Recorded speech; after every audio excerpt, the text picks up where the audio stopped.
اسی طرح ایک اور بات کہ حق اور باطل کا جو پیمانہ ہے، جو معیار ہے، وہ ہم سے چھین لیا جاتا ہے۔ گمراہی اور حق کیا ہے خلط ملط ہو جاتا ہے، سمجھ ہی نہیں آتی کہ کیا ہو رہا ہے، اس میں سے حق کون سا ہے، باطل کون سا ہے۔ ان تتقوا اللہ یجعل لکم فرقانا، قرآن نے کہا اللہ کا تقوی اختیار کرو گے تمہیں فرقان، حق اور باطل میں فرق کرنے والا دل اور مزاج عطا کروں گا۔ تو ہم وہی کی اس برکت سے محروم ہو گئے، ہمیں پتہ ہی نہیں چلتا کہ حق کیا اور باطل کیا ہے۔ ہمارے دماغ کے اندر، ہمارے دل کے اندر وہ صلاحیت یہ برقرار نہیں رہی کہ ہمارے سامنے بیانیہ آ جائے، ہم اس کو پرکھ سکیں کہ بھئی یہ حق ہے یا باطل ہے، یہ گمراہی ہے یا ہمیں راہ راست صراط مستقیم کی طرف لے جانے والی ہے۔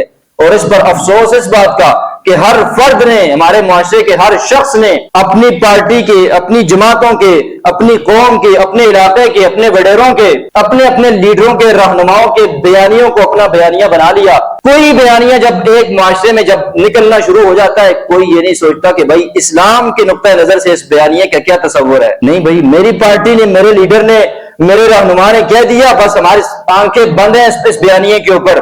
ہماری قوم کے فلاں فرد نے یہ کہہ دیا، لیڈر نے، بس ہمارا آنکھیں بند ہے، ہماری آنکھیں اس کے اوپر نہیں۔ ہم اس بات کو پیدا کریں، ہم اس برکت سے کیوں محروم ہو گئے کہ ہم کسی بیانیے کو قرآن و سنت کے اوپر پرکھ نہیں سکتے، کہ ہم وحی کی برکت سے محروم ہو گئے۔ اللہ نے ہمیں، میں نے پہلی حدیث سنائی نا، جب یہ کام چھوڑ دو گے تو اللہ تمہارے اوپر بدترین حکمران مسلط کر دے گا۔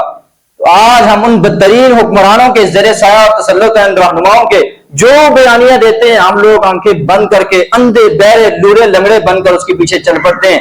نہیں سوچتے قرآن اور حدیث سے متعلق ہمیں کیا کہتا ہے، نہیں سوچتے کہ اسلامی نقطہ نظر اس میں کیا ہے۔ تو اللہ تعالیٰ یہ وحی کی برکت سے محرومی ہے ہمارے لیے۔